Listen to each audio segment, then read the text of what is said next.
রাষ্ট্রপতির অনুমোদন ছাড়া কোনো আদেশ কি বৈধ হতে পারে?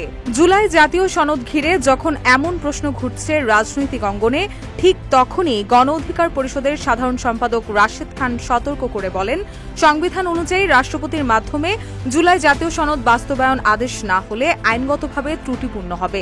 তার আশঙ্কা, রাষ্ট্রীয় অনুমোদন ছাড়া জারি করা আদেশ ভবিষ্যতে প্রশ্নবিদ্ধ হতে পারে। ৩ নভেম্বর নিজ ভেরিফাইড ফেসবুকে দেওয়া এক পোস্টে তিনি এমন মন্তব্য করেন। পোস্টে রাশেদ খান লিখেন, সংবিধান মোতাবেক রাষ্ট্রপতির হাতে শপথ গ্রহণের মাধ্যমে রাষ্ট্র পরিচালনা করছে অন্তর্বর্তীকালীন সরকারের প্রধান উপদেষ্টার নেতৃত্বে গঠিত উপদেষ্টা পরিষদ। ড মোহাম্মদ ইউনূস ও তৎকালীন ছাত্র উপদেষ্টা নাহিদ ইসলাম সহ সকল উপদেষ্টাই রাষ্ট্রপতিকে মেনেই শপথ নিয়েছেন। সংবিধান অনুযায়ী রাষ্ট্রীয় আদেশ জারি রাষ্ট্রপতির মাধ্যমেই হয়ে থাকে। সেহেতু জুলাই জাতীয় সনদ বাস্তবায়ন আদেশ রাষ্ট্রপতির মাধ্যমে না হলে তা আইনগতভাবে দুর্বল হয়ে পড়বে।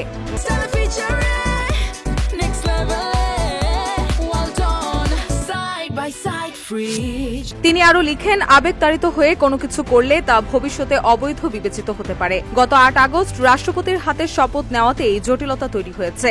তখন যদি নাহিদ ইসলামরা রাষ্ট্রপতির হাতে শপথ না নিতেন, তবে এখন বলতে পারতেন আমরা রাষ্ট্রপতির আদেশ মানব না, কিন্তু শপথ নেওয়ার পর আর সেই যুক্তি টিকে না।